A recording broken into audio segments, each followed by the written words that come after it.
Everything is alive and it's looking back at me and it's just oneness. And it changed my life at that point. The stillness is full of sound and the sound is full of stillness, always.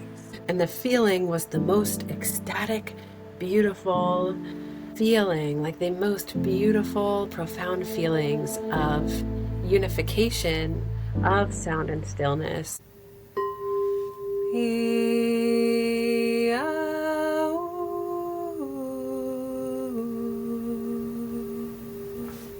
This is the Exist Intrinsic Podcast, and I am here today on my first episode with my first guest, Deanna.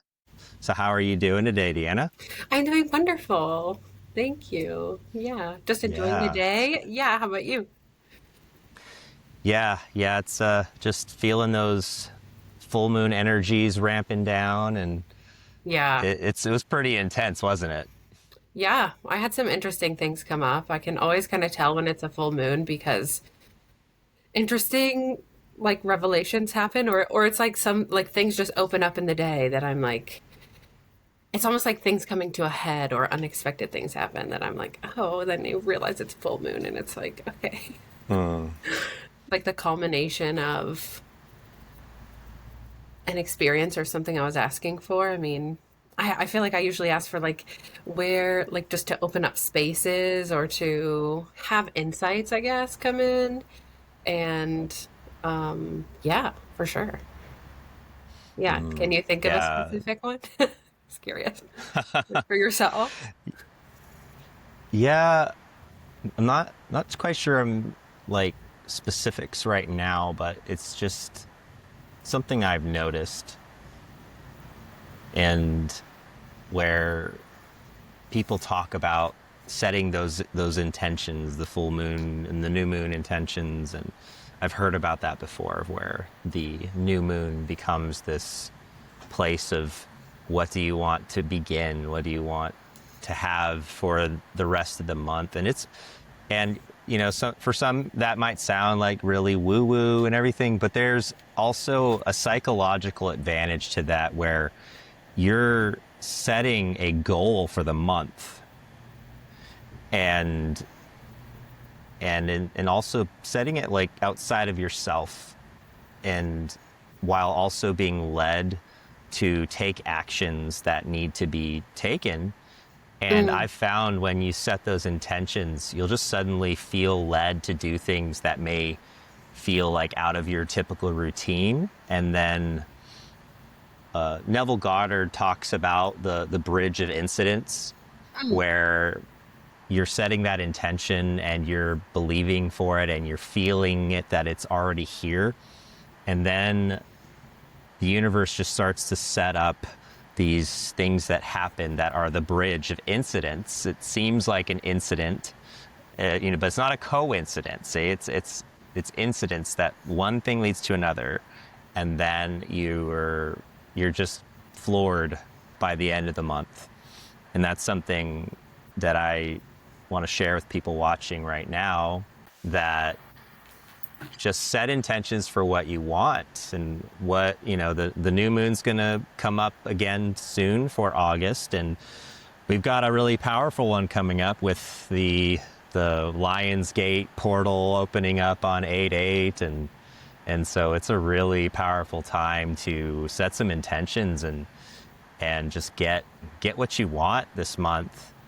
And so it just felt like sharing that. Do you have anything to add to that, Deanna? Yeah, I think that it's very empowering and it's a testament to our co-creative power to really become clear. I think everything is always awakening from inside of us, like these things that it's like, oh, I have these internal desires because they're living inside of us, like wanting to bloom. That's kind of my belief system and theory on it. And so I'm also really a strong proponent for living in alignment with natural systems and like realigning with like the natural rhythms of nature. And so the moon cycles are one of those natural rhythms that we can really utilize the energy or become more clear. Like on the full moon, it's like illuminating the light of our subconscious so we can become more aware of the things that maybe we weren't seeing clearly. And then we can plant those seeds at the new moon. And then we can, like you're saying, set those intentions. And then when we set them and we start just being in that energy, I believe, like it's this forward motion, and then it allows the creation to just start creating these opportunities, these almost like mystical experiences, things we weren't seeing before, because we focused our reality, our internal reality, onto this intention. And so then we can like follow that, and it's amazing what shows up, I think. It's just amazing, things we could never have even fathomed before, you know? Yes, and it's cool that you mentioned awakening, because that's something I want to talk about first, is about what happened during your first awakening. And I think you mentioned in our pre-interview that you were 17 at the time. Yeah, yeah. I was 17. So I was pretty young, I guess.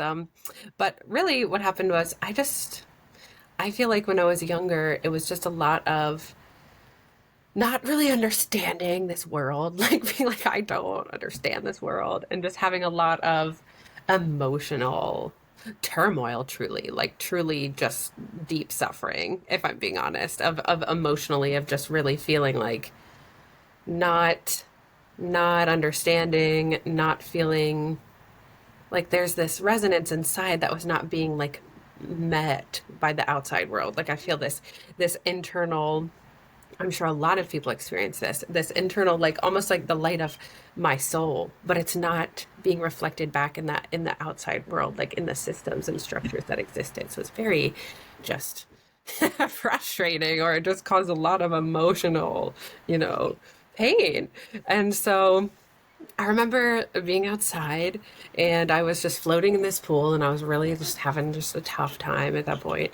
And I just had this moment where it was just this clear opening of just like everything. I just basically saw almost just like the fabric of reality, of just being like everything's alive, and it's like looking back at me. Like everything is alive and it's looking back at me, and it's just oneness. And it changed my life at that point. But I was I was pretty young, so I kind of dove into different avenues and different ways of exploring this, and just different books and schools of thought and everything. And so that was my first, I guess you could call it, awakening. Yeah. Yeah, it's really cool. I can relate to that age. For me, 18 was a tough time for me as well, where I was initiated starting with some very severe heartbreak, and that led me to a path of really going towards God. And at that time, I was in charismatic Christianity circles and evangelical, and I'm so grateful for at that season of my life where I was able to find some hope and some healing in that place, even though there are things now that I look back and don't agree with, or don't feel like serves things in the highest way, as most religions are, that they're only a facet of that. There was actually a quote that I saw recently. I forget who it was. Oh, it's Eckhart Tolle, where he says that all the religions are like true and false at the same time. And it depends on if you're looking at it from an egoic perspective or from love. I think it was love or something like that. But that there's something we can learn from all these different traditions, and I just don't want to go off too much of a tangent, but not treating them as these containers that divide us from each other, but of different facets, like a prism, of different facets of where the light can shine through. And guess what? Also, a prism has got some sharp points, and so you have to be careful. These things can hurt people if they're used and misappropriated. It's funny, you've got a little sharp 5-pointed star behind you as I'm saying that. I just noticed that. And so, yeah, that was something. And I also went through a mystical journey through my early 20s and started to go into less religious forms of Christianity and spirituality until I've found myself to where I am. And sometimes you dip in and out and go back off into the wilderness for a little bit and just live a materialistic life, and then you find yourself back. And so that is something I want to ask you. Did you feel like you ever had those wavering points of when you maybe drifted away from that awakening journey and then drifted back towards it again? Yeah. I think it's always been a central pillar of my existence here. I've always known my spiritual mission is why I'm here. It's just an inner knowing. But I've had moments after that point when I would say I experienced my first awakening that I was exploring some interesting places of life. I'll just call them interesting. Different relationships and just different places I would hang out and different experiences. And I think it was always almost, I think of it now, and a lot of it is like almost like growing pains, almost it feels like, or just like this evolution, like things that I had to experience as a soul, or things that I came into experience as a soul. And I think there's almost an integration period a lot of times when we have these awakenings and these awarenesses that open up, then we are integrating them into our everyday reality.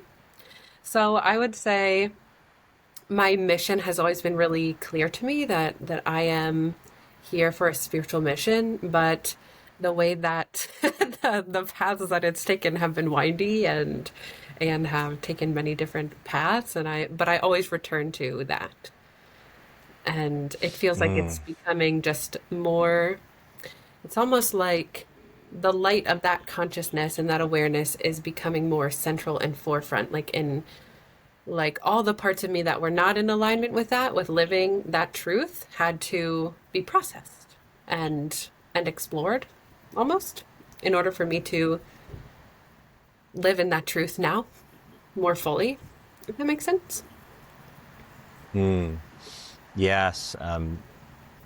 Yeah, that's really profound. And going back to you mentioning relationships, that was a part of your spiritual journey too. Relationships are, I think, one of the purest forms of spiritual exploration, because you're finding things about yourself in that other person. They're a mirror. And sometimes the mirror may have some distortions and some cracks in it. Yeah. And it's interesting to look at yourself in that perspective and to see what it may bring out in you. There might be some insecurities, some fears, some just really toxic dynamics that can show up. And I say that just to encourage people to not look back at any past relationships with deep regret if they were traumatic or hurtful, but to see that you made it on the other side and you've learned a lot and you've grown a lot. And for people to not fear relationships, because that's the worst possible thing you can do. It's good to learn maybe something that doesn't resonate with you anymore about a person, and you'll be able to recognize that, but don't swear them off entirely, at least, for an indefinite period of time. Sure. Maybe it's good to take a break and take a breather and, go inward. And as I was talking about fear, I think, how do you distinguish fear from genuine inner knowing?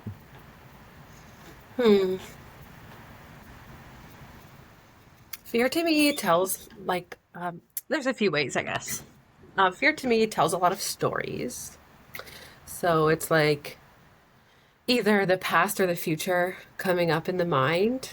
Um, like, what if this happens? I don't, like kind of this, like, you're projecting out into the future and wondering, like, am I going to be okay? Is this happening? Basically, feelings like that, like noticing, am I projecting am I getting out of this present moment and looking into the future and experiencing. I'd say also the second part of that, noticing, am I projecting or am I looking into the past based on past experiences and pulling them into this now moment, but really becoming aware of the body. I feel like the body is the key in a lot of this, honestly. Trusting the feelings of the body. Like, I know when something feels right. It's just in trying to think of how to even describe it. It's just an inner knowing. It just feels true for me. It's like the term gnosis is really, I love it because it's just your own inner knowing, your inner compass, your internal guidance system. And fear, I think, causes just a lot more just generally feelings of maybe just anxiety or I wouldn't say nervousness all the time because sometimes excitement can also mean that you're on the path that is your highest excitement that you or your highest joy that you haven't yet experienced. But I think just noticing the stories we're telling ourselves. Am I having stories come up that are trying to keep me small, or am I saying yes to something that's going to expand my being into my joy? And so sometimes we might have feelings come up that feel like excitement. Sometimes energy, when it flows to our body, currency, it can feel like similar to anxiety, but it's just an excitement, like, if that makes sense. Whereas, yeah, I guess maybe just noticing, is this making me feel small? Is this making me feel in the dark? Versus, does this feel expansive to me? Does this just feel like a clear knowing, trusting our centers, like trusting my gut, trusting my heart?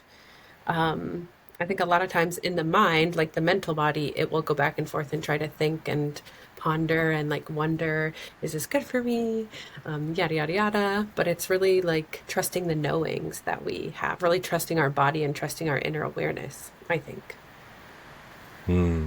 Yes, yes.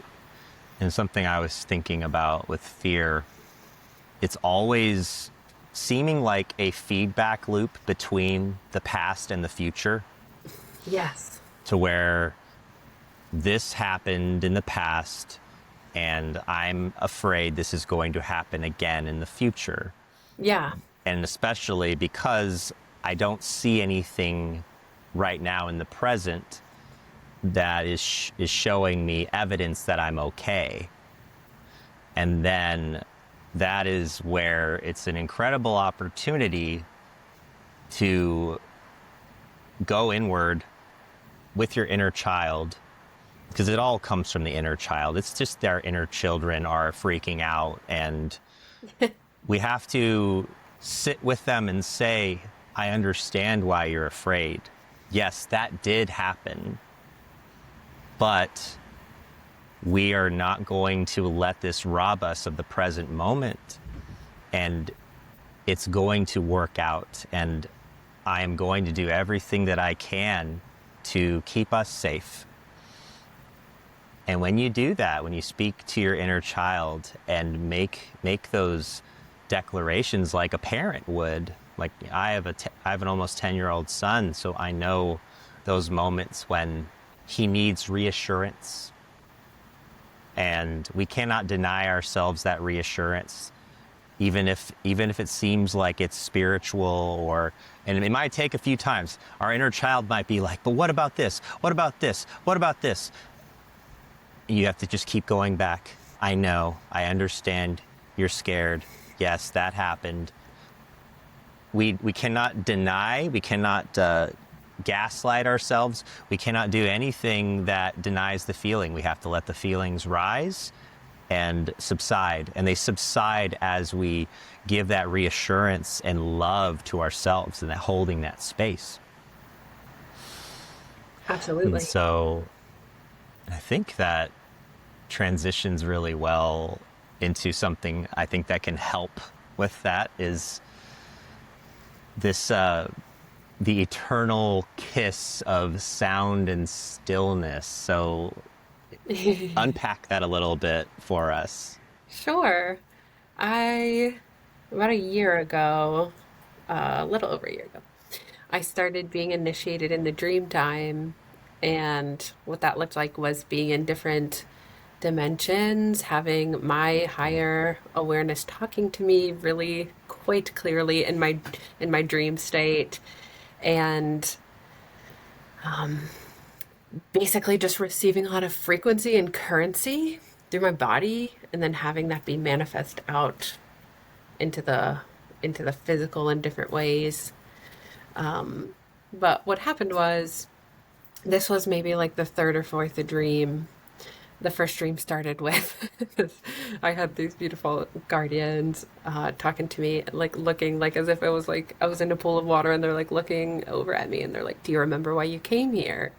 And then my soul was talking in the dream, and I shared the answer. And then probably the third or fourth dream, it was really profound, and I was not in a physical body, but I was an energy, and it was the depiction, it was the feeling. When you would say depiction, the feelings are visceral and profound, and it is the most intimate and profound and beautiful feelings I have ever felt. It was how, basically how we would call it masculine and feminine polarity. So I was like in the feminine polarity, and there's a masculine polarity, and we weren't in a human body, but it was just feelings. It was just a field of energy. It was just like these, I don't even know how to call it, just this like floating energy where there was like a almost like a beach scene below, and we were in the sky, like almost like clouds or these primordial forces. And so basically what it showed me was how everything in existence, creation, is always having this kiss of like God kissing itself as sound and stillness. So it's basically like the stillness is full of sound, and the sound is full of stillness. Always. So, and it's this, and it got it, and the feeling was the most ecstatic, beautiful feeling, like the most beautiful, profound feelings of unification of sound and stillness, and how it's called like the eternal kiss of devotion between God and itself in creation, like these forces of how God is devoted to love. It's just love. It's just this devotional love. And so I call that the kiss of sound and stillness. That's how it was framed to me. And it's a it's a kind of challenging thing to describe. I hope I'm doing an okay job, but I am hoping Well, as yeah. well the frequency transmission is coming through too, because that's what's most profound about it. It's a feeling. Yes, and I think also later on we are going to have you do a sound healing transmission as well, and I think that will allow our viewers and listeners to experience that as well. So I'm very excited about that. Yeah. And speaking of sound, what does it mean when you say you are here to harmonize? Yeah. Be a yeah. So something in this series of dreams, I was also remembered. I am, it's called a flame bearer of the eternal harmonic accord. So that's basically being a harmonizing pillar, a harmonizing force, so that energies, like we're all energies, and we're all in different states of vibration. So if you think of something coming into resonance, it's like anything that I am interacting with, anything in the field, anything, whether that's different emotions, different, we might call them emotions, but they're different, like vibrational frequencies of frequency bands of things that are, anger has its own frequency band, grief does, depression does, or different kind of like relationship dynamics, or different, even on a worldly scale, some of the things that happen on a, in societies and in whatever it is, these different bands of frequency. We can be internal harmonizing pillars by saying, like, I am a unification point for eternal harmony. Like, I am a point of eternal harmony for God to find harmony through me, to find peace through me, to find unity through me. So it basically is a frequency, and it's an awareness, and it's an intention that I hold an internal anchor point, basically, for harmony to resonate through me. So let's say I am experiencing, I'm going up to someone, I see they're crying or they're upset.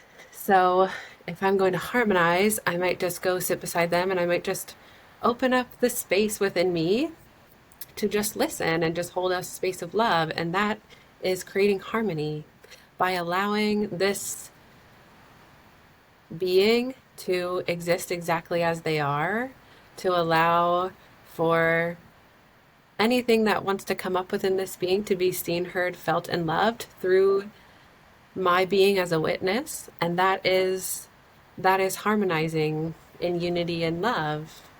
So that's just an example.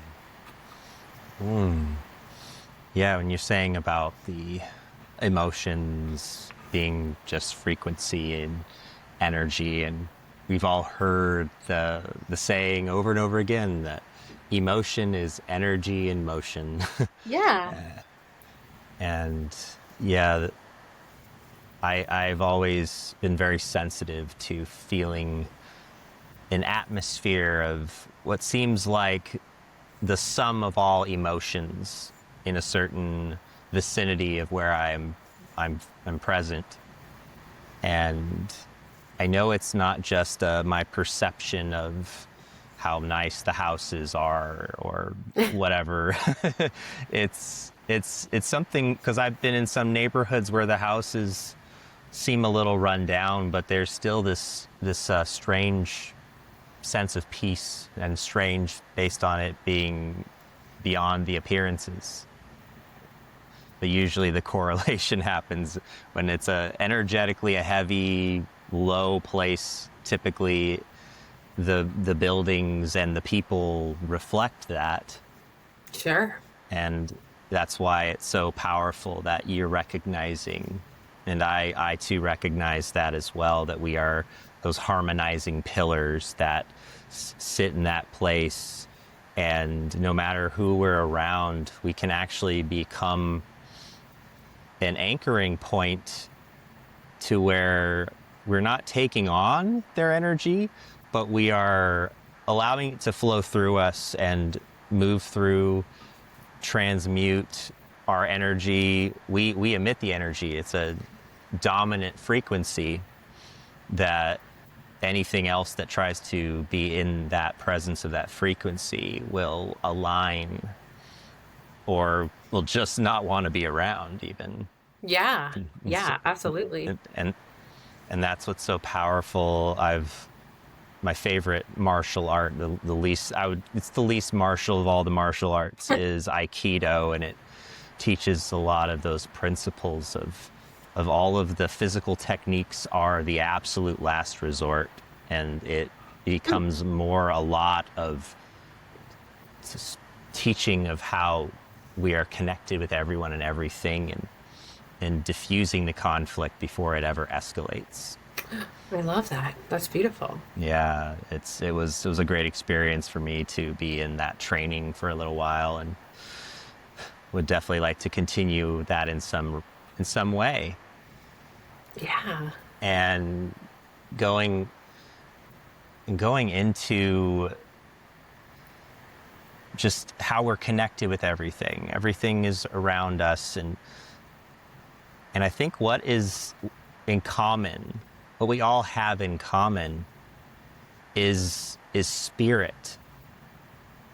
And I know we had a little chat about that everything is spirit. everything is of that vibrational frequency, and it's what connects us, that we are all drops in the ocean of consciousness, and that individuation paradoxically is just as real as the unity. And some people will want to go down the road of that the individuation is an illusion and the reality is unity. But then how can something birthed out of the reality of unity somehow not be as real? Right. I think the trick is that we have forgotten like a lot. You know, I mean, I don't know if I would call it a trick, but it's like there's a lot we have forgotten, like when we're in this density or this dimension. So, you know, yeah. It's the fact of that we've been in such a reality or perspective that everyone for the longest time has focused on the reality of individuation, and they've forgotten the reality of unity. And that these are, just like we live in a quantum reality, quantum universe of parallel realities that coexist, that are not in competition with each other, and in many ways are actually interconnected and interwoven. It's a web of reality, in the same way that the reality of oneness and the reality of otherness are connected and both just as real, just as valid, but we have focused on one and neglected the other. And thankfully, I see that we are going back to oneness, but also we let's not forget the otherness. We'll be tempted to forget the otherness and lose that amazing, beautiful relating that we have with one another, and that's the integration that will keep us from going off into another imbalance, because there can be an imbalance that occurs. As some people may have it hard to imagine, well, how can we go wrong by just focusing on oneness? Maybe you become somehow you may become self-absorbed. You may become kind of hyper spiritual, or spiritual to a point of the ego. And I've seen belief systems of this that where people think that they can manifest their own reality, and that everything, that they're just a projector and projecting everything out from themselves. And they're focusing on that from a perspective of, yeah, that means I'm basically controlling everything and everyone around me, and forgetting the reality of the otherness that we're co-creating with everyone around us. It's not all about us. What I'm getting why, from yeah. Oh, go ahead. No, that's why it's important that we keep sight of both the oneness and the otherness. I think this ties in really nicely with kind of what we were chatting about before too, and it's because I know exactly where you're coming from. I know what you're talking about, those kinds of schools of thought, and I think it's like a part of the spiritual journey almost to really, you're like exploring different ways that, like, how can this exist? What does this mean? When you realize like I'm creating this reality that I'm living in. I am, what I'm vibrating or what I'm experiencing inside of me is being reflected back to me, and how do I deal with this, and how do I take responsibility for my life and myself as I am also, connecting with the higher power or the eternal intelligence that exists, and how to find that balance, I guess.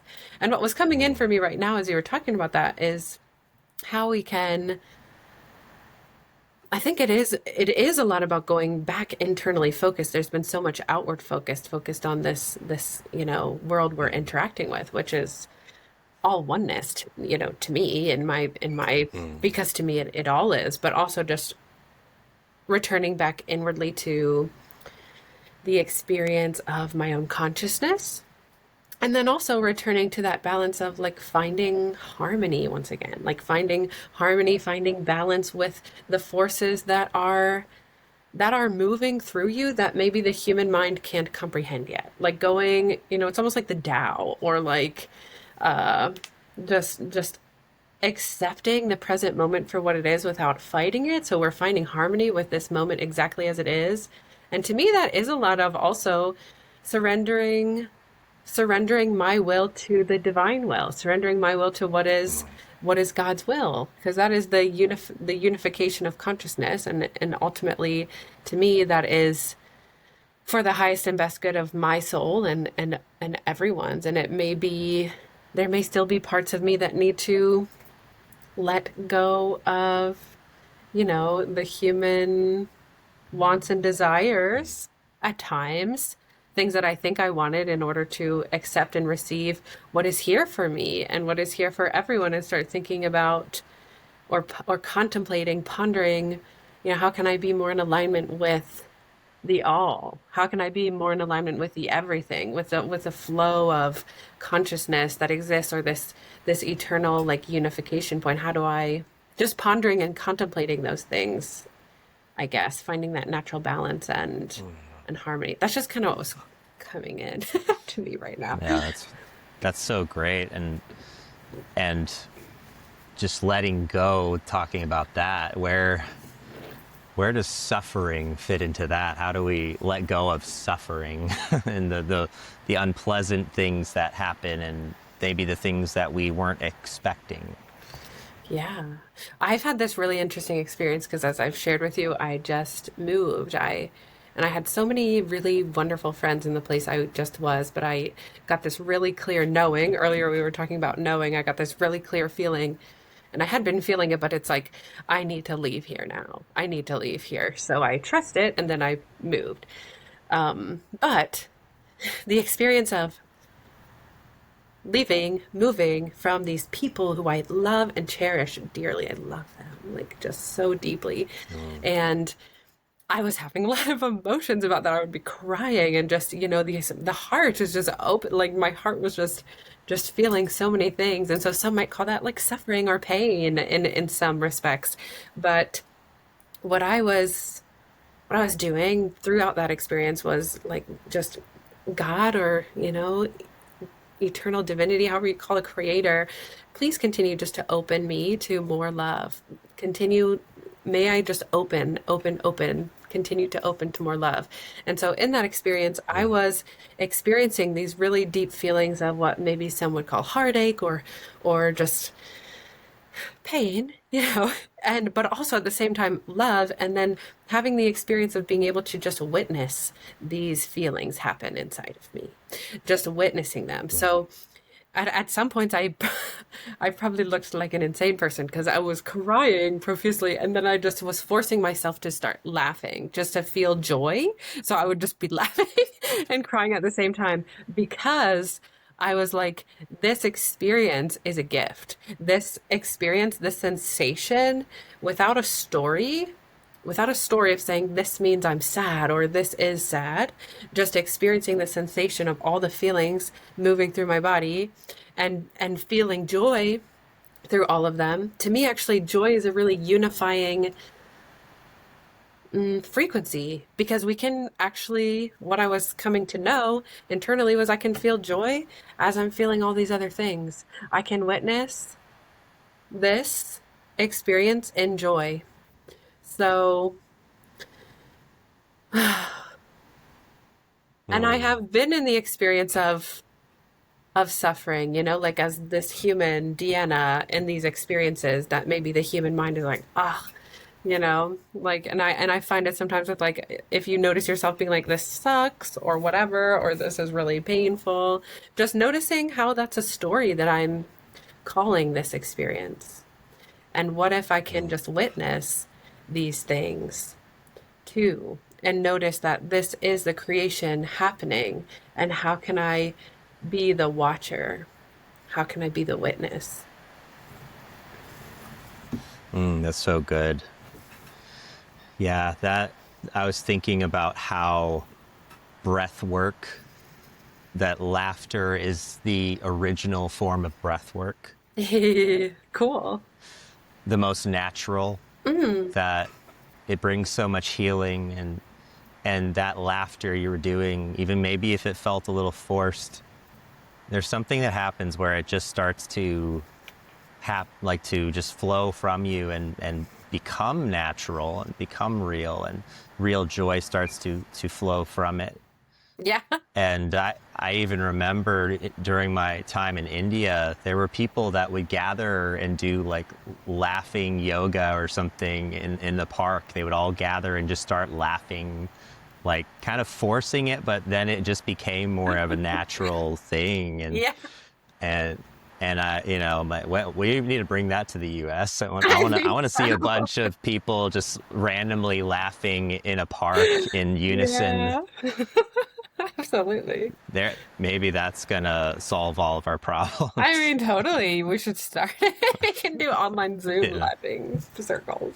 Yeah. yeah, yeah. So that's and something about laughter is very innocent and childlike, and I think that segues into something else I want to cover is how do we preserve innocence without becoming naive? Hmm. I mean, I guess I would ask you, like, what is, like, is there something inherently wrong with naivety? Or, Mm. it's kind of a complex question. On the surface, it's kind of simple, but Mm. it's actually a little bit, you know. Mm. Yeah, to unpack that a little further, I think by naivety I mean the capacity to someone to take advantage of you, or to have you go through something harsh, and I think there's a balance where you can't be hyper vigilant and trying to protect ourselves from everything and everyone, because then you're going to close yourself up to some really amazing opportunities in your life, and sometimes in some ways feel like everything we do is a risk of some sort, but it's also not if you're really in tune with your intuition and the voice within you. It may seem risky when you're learning how to find that inner compass, but as you gather that connection with that inner voice, then you know, wait, there's something off here, or oh, Mm, I feel really good about this, even if seemingly the outward things are like very unique or very different, or some people around you will think you're crazy for doing this, but you just feel it in your heart that this is the right path. And yes, I don't know if I just answered the question, but I I'll think let you you did expound. answer your own question, which I love. Like the intelligence just answered it through both of us. Yeah, that's what I think too. I would agree. I believe that to me, divine innocence is the remembering that I am the oneness of God, and that I am loved and supported and cherished, and that magic is available for me. Miracles are available for me. This creative force is wants to assist me. And so that is like this innocence that is kind of like freedom. Like it's kind, to me it's kind of like divine freedom. It's divine love. It's just this safety inside this holographic universe that we're all experiencing, or multiverse, or whatever it is, But it sounds like what you're talking about too is also, how do I follow my own discernment with things? Like how to, and that's kind of, I would agree, it's in your inner world, my heart, my womb or my gut.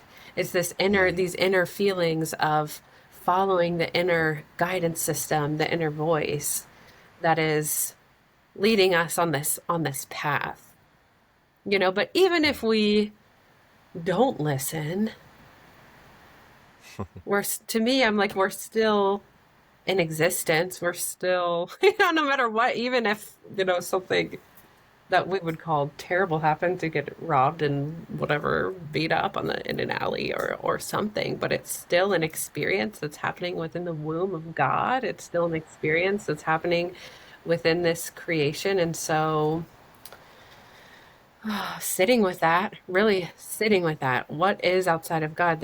Is there anything else? If God is omnipotent, omnipresent, omniscient, is there anything really happening outside of God? Even the things that in a human mind we would call suffering and pain, you know? And Mm. then being like really sitting with that and contemplating it and being with that and the experiences we've had within our own soul's journey of what something is, of that experience. And then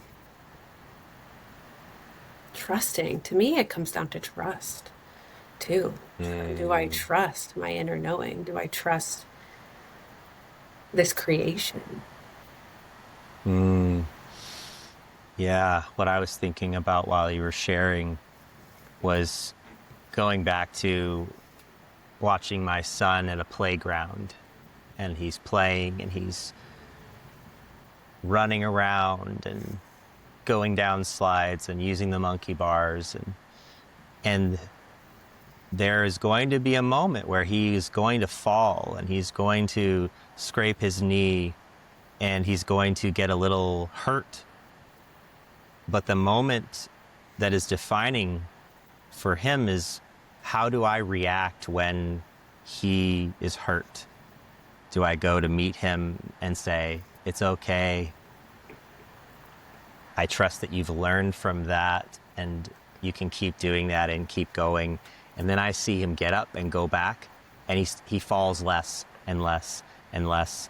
And that it doesn't restrict him from continuing to express himself and be a child and enjoy life and play with the other kids.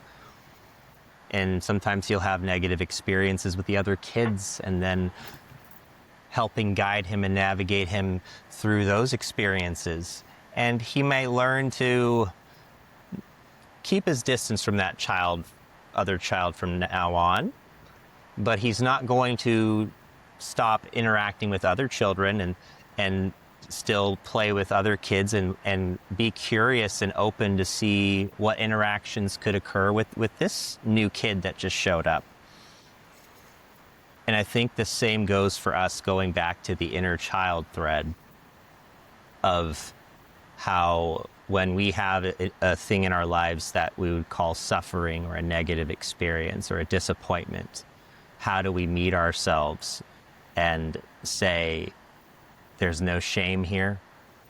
We did the best that we could in that moment, and now we're going to take something from this, but we're not going to allow it to restrict us in the freedom that we experience in our lives moving forward. It will just calibrate us to be more free, to know how to express ourselves in a way that is still a full expression, but is safer and less reckless. But still, there's that balance of not being reckless, but also not being restricted.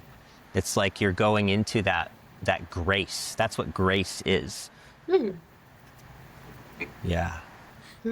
I love that. I'll So, also, yeah, something I wanted to open up as you were talking too, as well, is a lot of my work doing multidimensional healing facilitation is opening up spaces where all parts of our existence can exist and be loved and be felt and be heard and be seen. And so perhaps any of these experiences, it's like, how much can I hold? Can I expand my being so I can hold this experience of this pain and also this experience of this joy? Can I expand?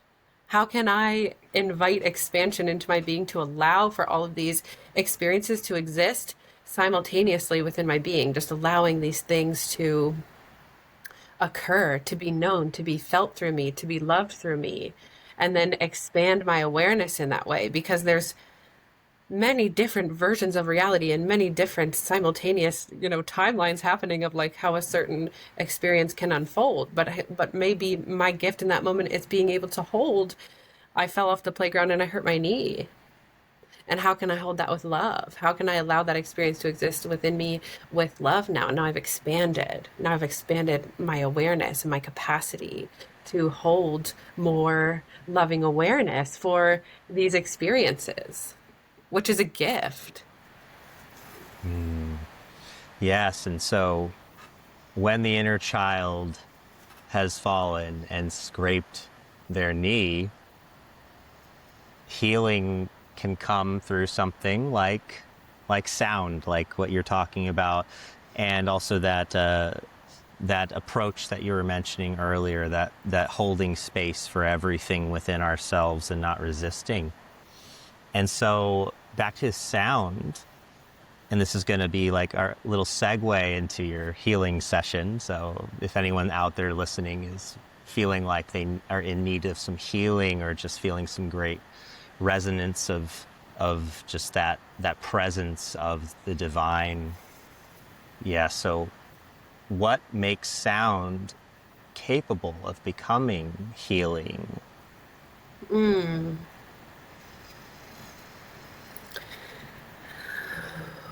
Definitely intention, the intention with which we are, because we're always vibrating, we're always sounding, even on like a, maybe I guess a subatomic level or a quantum level, you might call it. We're all in vibration.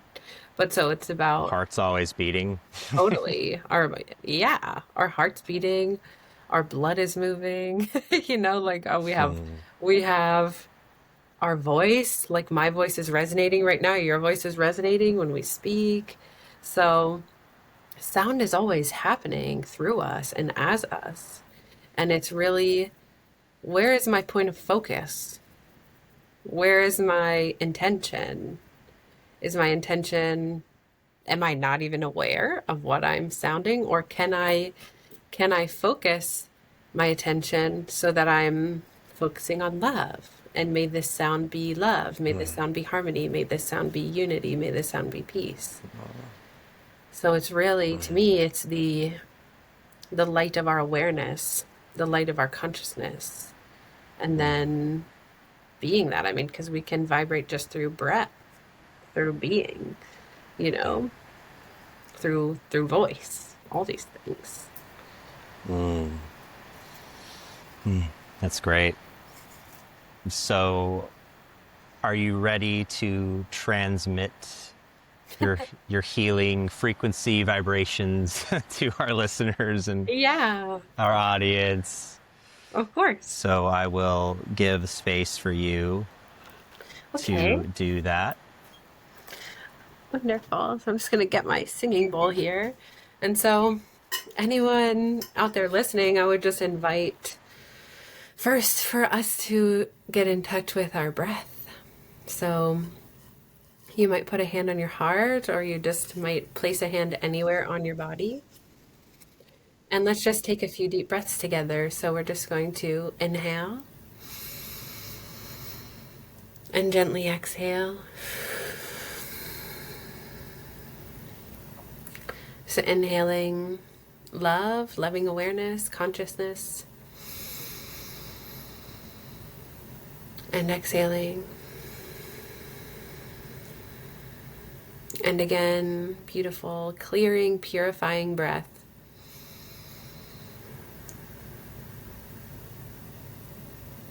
And releasing.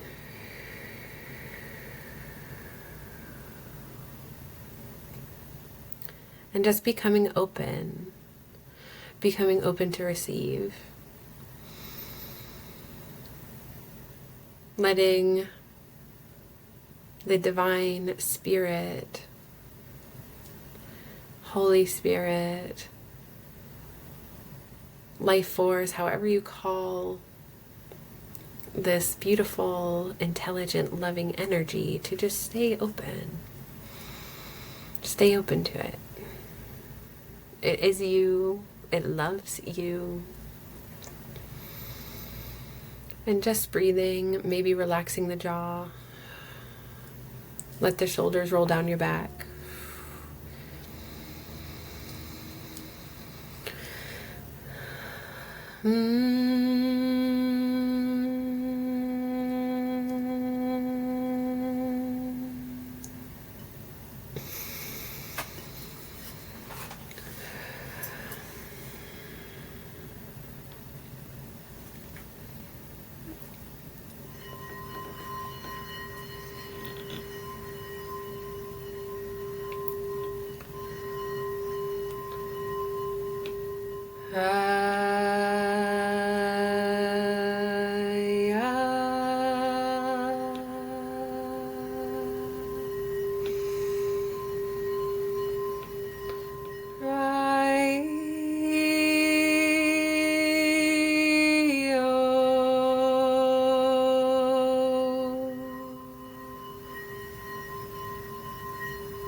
Take another nice deep breath, inviting in love, energy, source, creation, light into your being.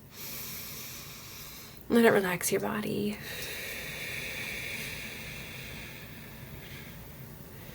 May love, peace, and unity be with all of you listening now and in the future. Thank you.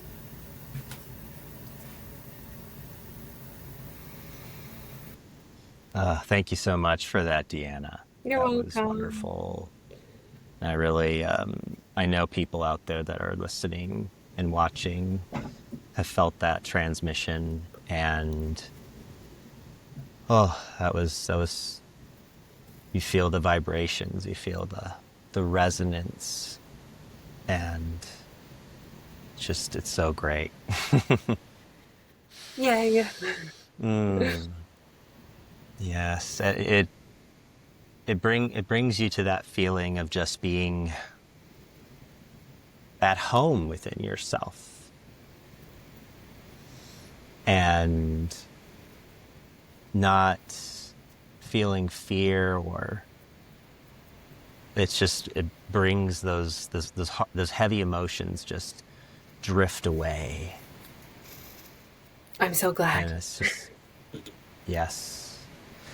And speaking of being at home, what does home mean when your home is within yourself?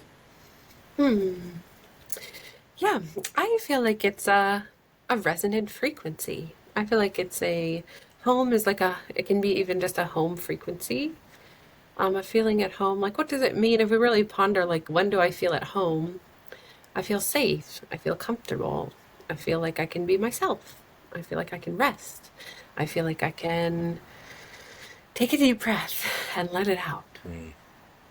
So to me, it's like this sense of comfortability, this sense of security and safety, and cultivating those things within our own self, so that no matter where we go, we can feel that resonance, those feelings, no matter where we are. Yes, so great. Yeah.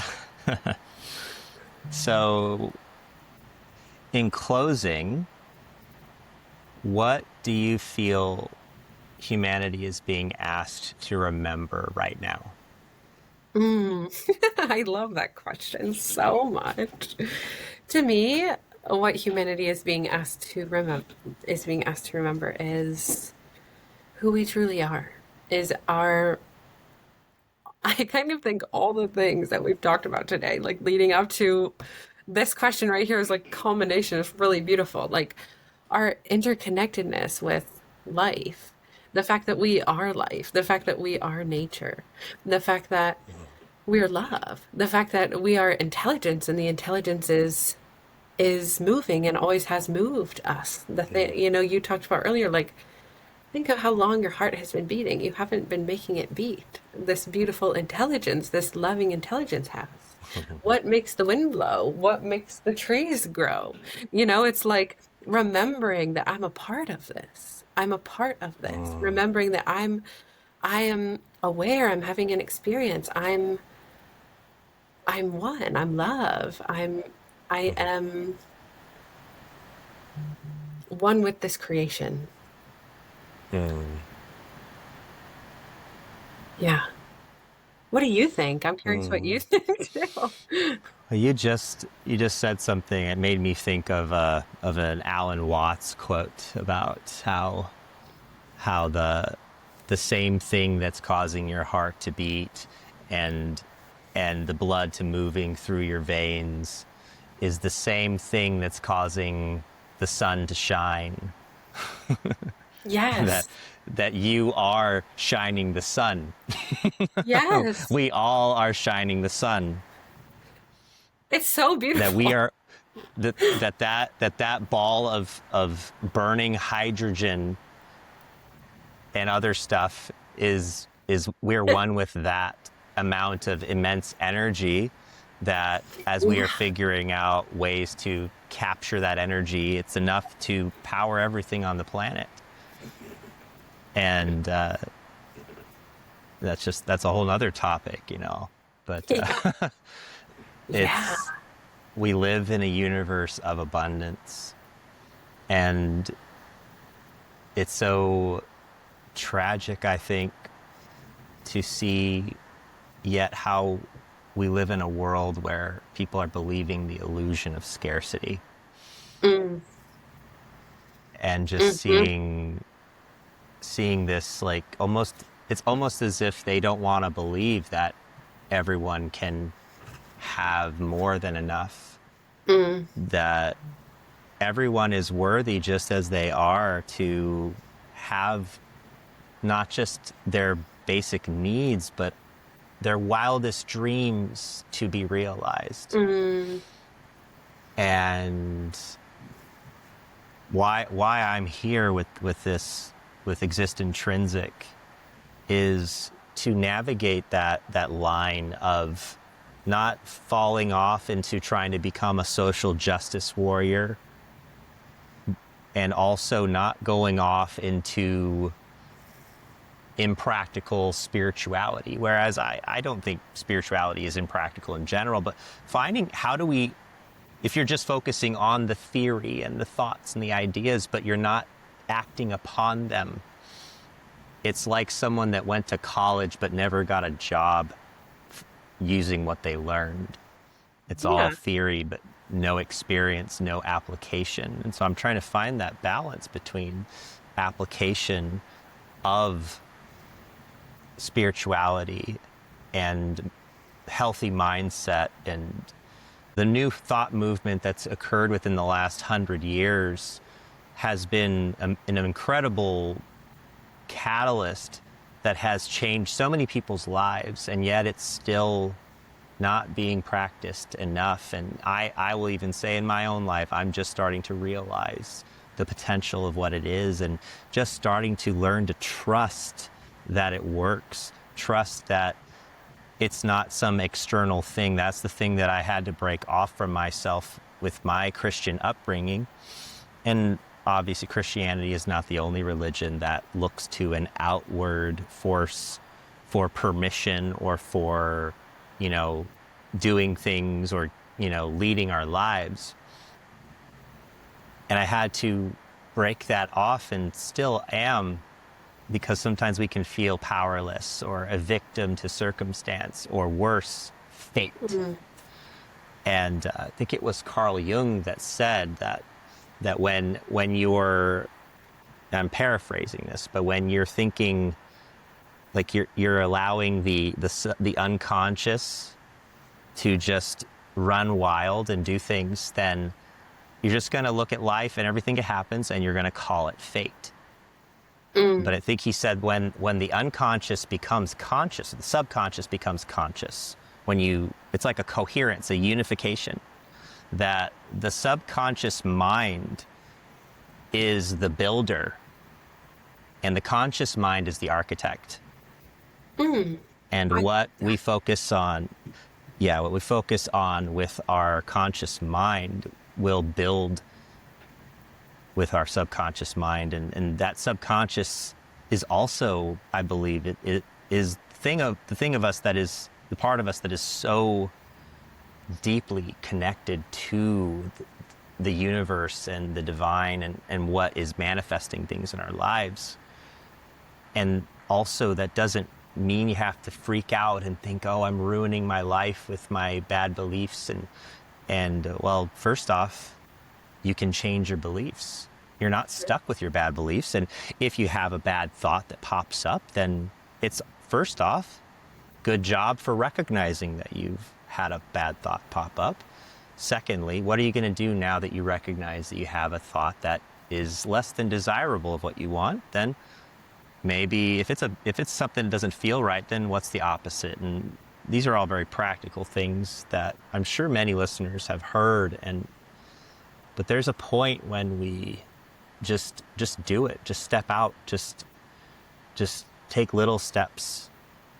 How are you being led to just take a little bit of something that feels like a risk, but if you act upon it, the payoff would be life-changing, or would be in the direction of life change. It may not be winning the lottery, could be. It may not be that, but it could be a step in the direction that leads you to a chance encounter with someone that could lead you to something that could change your life in many ways, whether it's financially or relationally or... Sure. And that, again, going back to the bridge of incidents that Neville Goddard speaks of, that's the bridge of incidents. It's a bridge.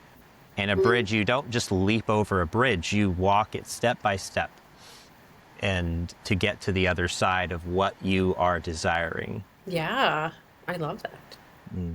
Yeah, one thing I'm thinking of as well, just to add to that, is I was listening to someone describe the other day how if our consciousness and subconscious was an iceberg, it's like the subconscious is like 98% submerged, and so our conscious is like the 2% architect that is aware of what's going on. But the more we listen, to me, something huge that's been coming into my awareness, into my, channel is listening more deeply to life, listen to ourselves, know thyself. When I know deeper, when I have a more clear awareness of the things that are going on in my subconscious, and I allow them to be, and I allow the light of love and awareness to stream into that pool, like that subconscious powerhouse of like, is really, it's just this energy. It's like this creative force of who we are. That is, projecting our reality through us, through us. That's how I kind of perceive it. But when we let that light of awareness stream in, we can then become aware of more, so that we're more in alignment, our conscious mind, with this massive subconscious powerhouse of energy that is creating this creative force, so knowing thyself, listening deeper, becoming more aware of the inner landscape, and setting those clear intentions to also, for me, to connect with Mother, Father, eternal spirit of all creation, listening to the Mother, Father, birther of all creation. That's how this phrase in Aramaic, which I'm deeply obsessed with right now. It's called Abun de Boashmaya, but it's Mother, Father, birther of all creation. And so to me, that is like we are holding that. We're holding that within our being that exists within us. So allowing ourselves to listen and to become aware of the all that we are, the all that we are, which is just vast and all encompassing. And so then listening deeper so that to me, listening deeper so that I'm in alignment with what my soul would like to do, what my soul's intention was for coming here. So I can listen and be in alignment with that, and then know that I'm living in alignment with this creative force, and also the unified field of oneness and consciousness. So it's kind of what I was thinking when you were saying all that. I loved it. Yes, that's so great. And this has been such a wonderful experience talking to you. I just feel this energy of warmth and excitement of the future, of what's to come for myself, and I think for anyone else that's watching. I'm excited for what's happening in your life. Maybe it doesn't seem like anything's good that's going to happen, but because you're watching this right now, I believe that your life is on the right path. You wouldn't be watching this or listening to this right now. And I'm so grateful to have you here with us as we're having this conversation. And so, Deanna, I want you to have a chance to share about your offerings and where people can find you. And Yeah. I will also link all those in the show notes for later. Perfect. Yeah. So first, just to segue off what you said, may anyone who's watching this, may you just feel blessings and peace and miracles and love in your day, and just you're loved. And I hope you remember that, just setting that intention that you remember you are loved. So like I said earlier, I do multidimensional healing facilitation. So what that looks like is, I call it soul support is one offering, which is kind of this open space of where I might be reading your field, I might be going into coaching, I might just open up sacred ceremony where we're just allowing sound and energy and breath to really let the divine spirit give to you whatever it is that you need in that moment for your soul. Basically, you getting your inner transformation, your deepening into who you are, you're remembering more deeply who you are. But what I love to bring forward is opening up the space so people can process emotions, traumas, can get deeper into some of the inner workings of what's going on. Like I also call it almost like soul excavating. It's like getting deeper into kind of what's going on, allowing these things to move forward so you can really make the shifts, like shift and transform. And alchemy is really just alchemy of energy.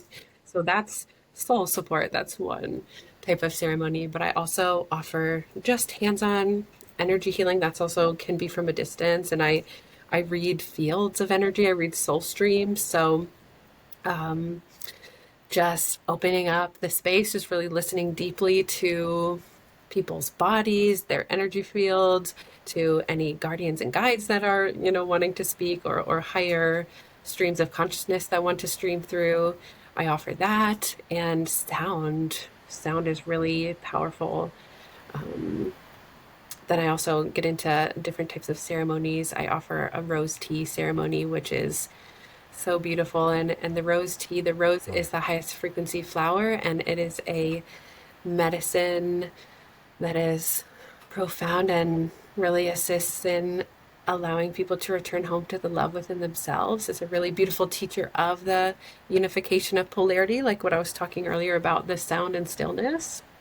Rose is a beautiful teacher of this specific concept, I guess, or truth or reality of unification of polarity. But anyway, I'm digressing a little bit, but I just really love Rose. So I offer like Rose ceremonies, and I'm getting into facilitating something called ghost points, and there's another modality called Yanyan breathwork and an ST flow, which is which is a trauma processing movement experience, and the ghost points is something else altogether. That is a technology of the body. It's rooted in ancient Taoist alchemy and Chinese medicine, and so if you're drawn to ghost points, you'll know, and basically anyone can reach out to me about any of these things. And so my website is called Your Soul Awakening. And then I have my social media is also Your Soul Awakening, but it's also my name, Deanna Wlazlak. So I think if we just link them below, because my name is a little bit tough. But, yeah. And then Yeah, an yeah. email as well is perfect. You can get in touch with me via email, which is just transform@yoursoulawakening.com.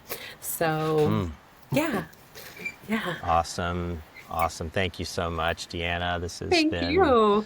a wonderful time. I'm so blessed to be doing this, and I look forward to many more things and doing more of these episodes, and just so grateful that you shared this time with me and my audience, and really wish you the best in everything you're doing. And as you explore that, especially the ghost points thing, that's just so cool. And that when you first told me about that, I initially was, I've never heard about that.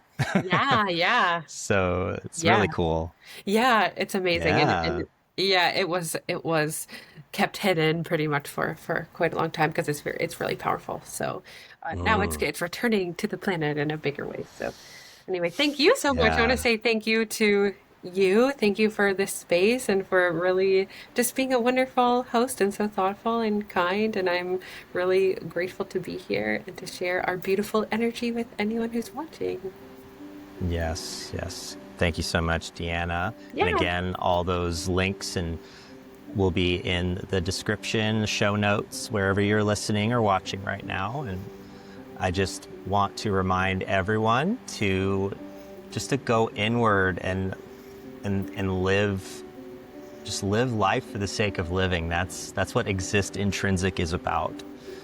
It's because intrinsic is something that is inward, is an inherent, and it's the inherent value of every person, every soul on this planet, and living from that place of knowing who you are and not having to get into places of entitlement or ego, when you just know that you are love and you are worthy of a great and wonderful life, then everything else flows as you keep walking and as you exist intrinsic.